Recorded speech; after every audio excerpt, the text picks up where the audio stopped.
Baiklah semuanya, coba katakan di dunia mana hal ini bisa diterima. Inilah alasan mengapa orang-orang di seluruh dunia barat sudah muak dan mereka bereaksi. Dan alih-alih mendengarkan mereka, para politisi kita, para petinggi kita, dimanapun Anda berada, kecuali Amerika, mereka justru makin ngotot mempertahankan kegagalan mereka. Mereka memanipulasi penduduk asli. Lihat ini, video ini berasal dari Montreal, Kanada. Jadi ini dalam bahasa Perancis, ada subtitlenya. Di mana seorang migran muslim memarahi seorang petugas polisi wanita pula. Bagaimana itu bisa terjadi? Bagaimana kita bisa sampai di sini? Sekarang izinkan saya memperingatkan Anda, bahasanya sangat provokatif dan kasar. Dan saya tidak tahu bagaimana ini bisa diizinkan. Saya tidak tahu kenapa dia tidak memanggil bantuan dan membenamkan wajahnya ke jalan. Lihat ini. Kamu mendengarku dari tadi di sana, dan saat aku pergi, kamu datang untuk menghentikanku. Diam, jalang, kamu dari tadi memperhatikanku, dan saat aku pergi, kamu mencoba menghentikanku. Dasar jalang dengan kepala anjing sialanmu. Dasar jalang kecil kamu. Dia sudah melecehkannya. Dia sudah memanggilnya jalang berkali-kali. Dia bersikap agresif terhadapnya. Dan sekarang dia akan menuduhnya rasis.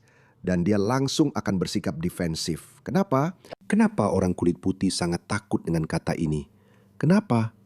Saya tahu sekarang sudah mulai berubah. Saya tahu banyak orang sudah tidak peduli lagi dengan tuduhan rasisme.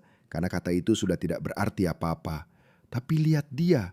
Maksud saya tahu Kanada itu berbeda tentu saja. Tapi maaf, pengetahuan saya tentang Kanada memang agak berbeda. Tidak sebanyak pengetahuan saya tentang Amerika. Tapi saya tumbuh besar menonton, acaranya? Wildest Police Videos atau semacamnya. Saya tumbuh besar dengan itu. Saya pikir polisi Amerika benar-benar kebalikan dari itu. Tapi saya rasa insiden George Floyd mengubah keadaan itu. Tapi kenapa dia mentolerir pelecehan ini? Diam, periksa tasmu. Kenapa kamu ngomong begitu ke aku, jalang? Kamu mengirimkan foto profil dirimu ke aku. Kamu sudah menungguku selama ini. Jalang, kamu mengirimkan foto profilmu sendiri kepadaku. Kamu sudah menungguku selama ini. Diam, kamu. Aku sudah mandi 2 hari yang lalu. Bisa nggak kamu naik ke atas sana dengan cepat, dasar jalan kecil? Baik, dalam. Dasar bajingan. Diam, jalang. Memangnya salahku kalau kamu dibayar $20 per jam?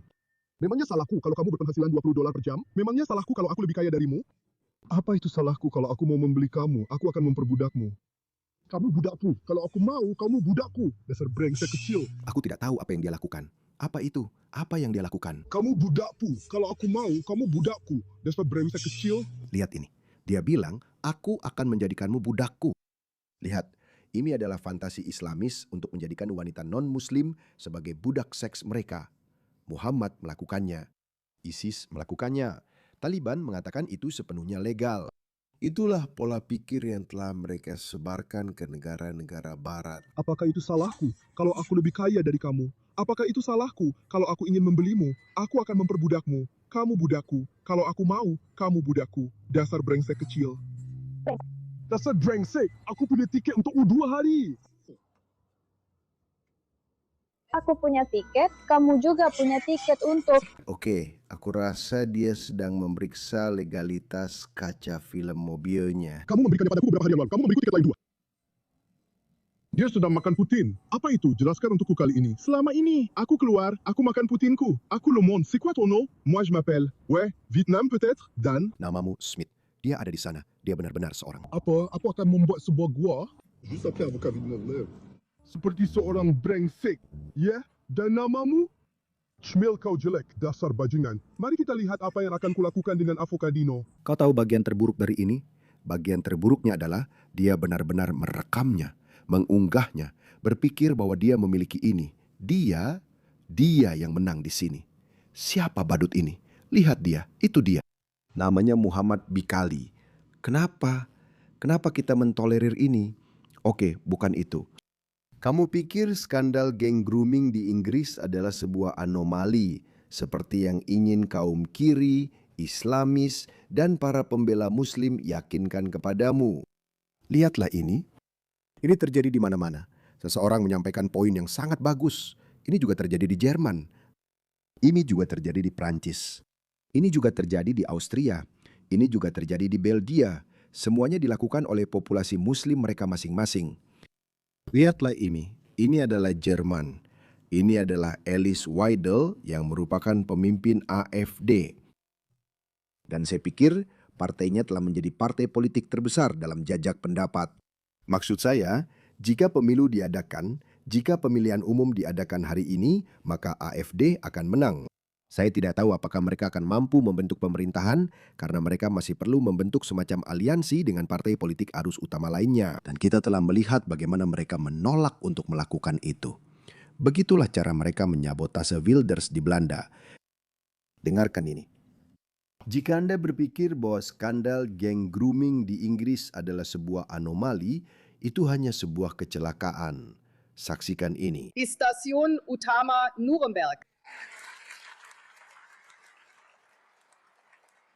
Di Stasiun Utama Nuremberg, kampung halaman Ketua CSU Markus Söder, geng migran membuat gadis Jerman di bawah umur patuh dengan narkoba. Skenario yang sama.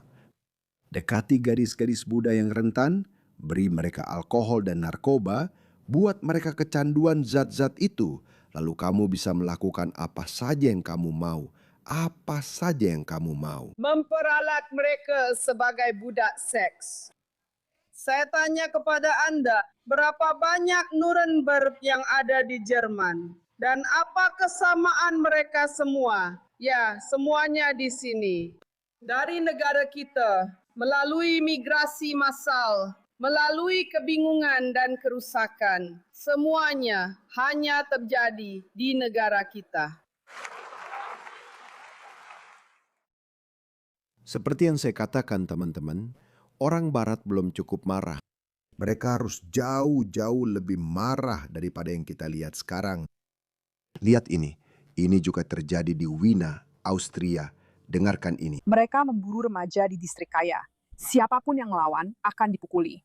Sebuah geng remaja kriminal telah menyerang remaja pada bulan Maret dan April, khususnya di depan sekolah dan stasiun di distrik Wina, Dubling, dan Penzing. Mereka menginginkan uang tunai, pakaian, atau ponsel. Siapa yang tidak memberikannya akan dipukuli. Sekarang polisi telah mengidentifikasi 14 tersangka dan menangkap 7 di antaranya. Beberapa dari mereka sudah dikenal polisi. Mereka memiliki catatan kriminal sebelumnya. Mereka telah mengidentifikasi 14 orang dan 7 di antaranya telah ditangkap. Tebak apa yang akan terjadi pada mereka di tangan sistem peradilan kita yang woke. Mereka akan dibebaskan. Mereka akan dibebaskan. Saya tidak tahu seberapa lama video ini direkam. Katakanlah itu terjadi minggu lalu. Mereka pasti sudah dibebaskan karena konsep yang disebut keadilan ini. Kamu tahu apa artinya itu? Itu berarti keadilan pada dasarnya adalah sistem 2 tingkat. Ini berarti bahwa para migran dengan latar belakang mereka sendiri, tantangan mereka sendiri, mereka seharusnya tidak dikenai hukum. Yang dibuat untuk orang-orang yang tumbuh di Barat dengan hak istimewa yang mereka warisi. Ini memang sengaja dibuat 2 tingkat. Beberapa sudah mengenal polisi. Mereka sudah pernah dihukum sebelumnya. Yang lebih parah lagi, pelakunya berusia antara 12 dan 17 tahun. Beberapa bahkan belum cukup umur untuk dihukum secara hukum. Menurut polisi, mereka adalah... Kamu tahu, ini cerita yang sama. Geng-geng Timur Tengah juga merekrut remaja Afrika di bawah umur di Australia. Mereka melakukan hal yang sama di Swedia, dan jelas mereka juga melakukan itu di sana. Kamu tahu kenapa mereka melakukan itu? Kamu tahu kenapa mereka melakukan ini? Itu karena sistem peradilan kita tidak dirancang untuk menangani masalah ini. Sistem peradilan Barat dirancang untuk masyarakat homogen yang menjadi beradab selama berabad-abad. Itulah mengapa anak-anak Barat kecil kemungkinannya melakukan hal-hal seperti ini. Tapi ketika mereka mengimpor para migran dari dunia ketiga yang berasal dari budaya dunia ketiga, mereka tidak melihat ada yang salah dengan hal ini. Dan sistem hukum kita seperti yang saya katakan tidak dipelengkapi. Sistem ini memang tidak dirancang. Sistem ini memang tidak dibuat untuk orang-orang seperti mereka. Polisi itu adalah Suriah, Austria. Warga Suriah, Austria, dan Afghanistan. Saya meragukan bagian ini. Saya benar-benar meragukan bagian ini. Orang Suriah dan Afghanistan. Itulah mereka. Warga negara Afghanistan. Mereka membuat... Oke, biar saya tunjukkan cerita lain. Oke, lihat foto ini. Oke, cukup lihat foto ini. Bagaimana ini akan berakhir? Biar saya tanya. Kamu ingin tahu bagaimana ini berakhir? Beginilah cara ini berakhir. Migran Nigeria Edidapo Edek Edikbola, 40 tahun yang baru tiba di Inggris pada tahun 2022, menikam seorang berusia 23 tahun. Mahasiswa psikologi Inggris berusia 23 tahun yang satu ini, Stephanie Irons, dibunuh di rumahnya sendiri setelah dia mengakhiri hubungan singkat mereka. Dia menggorok lehernya. Saya tidak ingin menyalahkan korban di sini. Tapi kita sudah terlalu sering melihat cerita serupa, terlalu banyak, di mana perempuan liberal woke dan dibesarkan dengan gambaran dunia yang indah. Semua budaya itu setara, kita semua sama. Itu semua salah orang kulit putih, itu rasisme. Banyak wanita woke sebenarnya telah membayar harga yang sangat mahal. Ini mengingatkan saya pada wanita woke asal Swedia yang pergi ke Kongo dalam perjalanan kemanusiaan. Dia diperkosa dan dibunuh oleh penduduk setempat di sana. Ini mengingatkan saya pada sebuah cerita tentang dua orang itu. Saya tidak tahu apakah mereka teman dari Norwegia atau teman dari Swedia. Mereka pergi ke Maroko untuk tur sepeda atau semacamnya.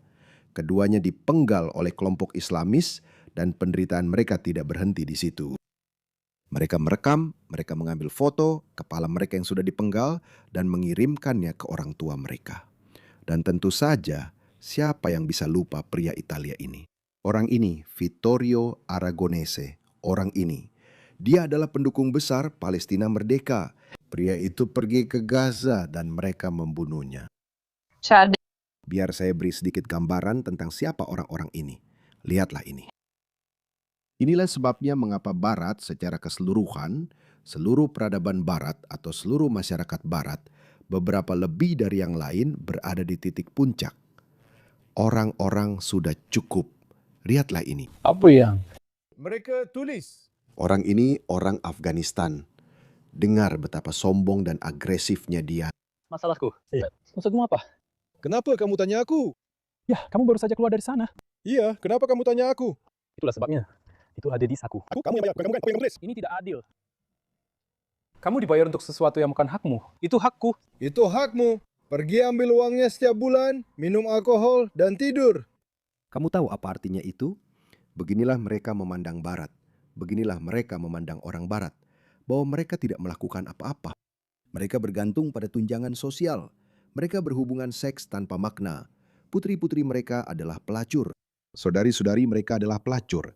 Dan mereka hanya mabuk sementara wanita-wanita mereka ditiduri oleh kami para pria alfa. Ini adalah pandangan yang sangat umum. Saya tidak melebih-lebihkan hal itu. Ini adalah pandangan yang sangat umum di antara para pria ini. Inilah sebabnya mereka memandang wanita hanya sebagai sepotong daging. Inilah sebabnya mereka berperilaku seperti ini. Seperti ini. Saya punya ratusan video seperti ini. Lihat ini. Orang-orang di latar belakang, mereka baru saja mengambil gambar di sini. Jadi kamu bisa melihat angka-angka ini. Jika kita lanjutkan. Buang air kecil dan langsung di belakang kami dan melihat ke kamera. Berjalan-jalan seperti itu sepanjang waktu. Mereka sedang berjalan. Mereka sedang mengambil foto dan salah satu dari mereka baru saja menurunkan celananya. Di tempat terbuka, di siang bolong. Salah satu dari mereka menurunkan celananya dan juga celana dalamnya. Gimana dia? Menariknya. Ke bawah dan celananya. Apa itu? Kamu tidak perlu mengangkatnya lagi. Betapa menjijikannya. Maaf, tapi itu benar-benar menjijikan. Iya, kamu pasti berpikir, wow, apa itu? Dan Keir Starmer bilang, kenapa masyarakat bersikap seperti ini? Ya, kamu belum melihat cukup banyak. Ini akan terjadi. Lihat ini. Bisakah kamu bilang kamu bekerja di negara ini? Ya. Tunjukkan kertas tempat kamu bekerja. Tidak, terima kasih. Tidak. Tidak. Terima kasih. Tunjukkan kertasnya. Tapi di mana idemu? Tunjukkan identitasmu. Shalom, di mana identitasmu? Tunjukkan fotomu. Punyanya Syekh, topinya unik ya. Ini negaraku. Ya ya. Tapi ini negaraku. Jadi aku pikir... Hei, ya. Aku pikir mungkin orang ini adalah orang yang menarik. Di mana? Aku pikir mungkin dia punya cerita yang menarik. Biar aku bicara dengannya. Kamu pikir ini bukan urusanmu ya? Kamu ada di negara ini. Tunjukkan rasa hormat. Tunjukkan rasa hormat. Tunjukkan rasa hormat. Tunjukkan rasa hormat. Negaramu, negara ini. Zaman Hitler, tunjukkan rasa hormat. Dengan sikap seperti ini, sekali lagi, Barat tidak berutang apapun kepada orang-orang ini. Orang ini seharusnya ditangkap dan dideportasi karena mengganggu ketertiban umum. Tapi tahu tidak akan terjadi apa-apa. Orang yang merekam ini, dia akan dimanipulasi secara psikologis. Kamu punya darah. Aku ingin mendapatkan cerita orang-orang. Ya, aku ingin mendapatkan cerita pria ini. Dan dia tidak senang tentang itu. Jadi, ya. Tidak masalah. Ya, terserah. Jelas, kamu tidak bisa masuk. Tapi aku sudah bicara dengan mereka, jadi jelas mereka sudah menghubungi kami untuk memberitahu bahwa kamu sedang merekam di sini. Kenapa mereka menelponmu? Ya, orang-orang memang seperti itu. Kalau situasinya mulai memanas, lebih baik mundur saja kalau bisa dan hubungi kami. Atau yang penting, jaga keselamatan diri sendiri. Ya, kami tidak mau ada masalah di sini. Baiklah. Baiklah teman-teman. Keren. Oke. Kamu menatapku lagi. Ada apa? Ayo, salah. Aku kesal dengan orang-orang seperti, kamu tahu, pria yang memakai topi di sini. Ya. Iya, jadi orang-orang seperti dia sangat agresif. Dia seharusnya tidak ada di sini. Tidak, bukan. Bro, ini bumi. Lihat, solidaritas sesama kulit coklat. Solidaritas etnis. Dia bilang, gak apa-apa bro, orang ini seharusnya jadi yang paling masuk akal, yang paling tenang. Seperti yang saya bilang, masyarakat barat belum cukup marah, tapi mereka mulai sadar di seluruh dunia. Dan ini akan menjadi bumerang bagi semua globalis, semua politisi kiri yang woke yang melakukan ini. Mereka yang melakukan ini. Apa yang kita lihat di Belfast, itu akan terjadi di seluruh dunia barat. Itu akan terjadi. Saya tidak tahu kapan itu akan terjadi. Kadang-kadang rasanya bisa terjadi besok. Seluruh benua akan meledak. Dan kadang-kadang itu mereda. Kita tidak tahu. Tapi siapapun yang berpikir bahwa ini hanya akan mereda, mereka pada dasarnya hanya menunda masalah. Ini tidak akan berakhir baik untuk siapapun. Saya tidak merasa senang melihat ini. Saya tidak mengatakannya dengan semangat atau kebahagiaan, tapi sudah menjadi tugas saya untuk memberitahu Anda bahwa ini akan terjadi, karena semuanya tidak bisa terus berjalan seperti selama ini.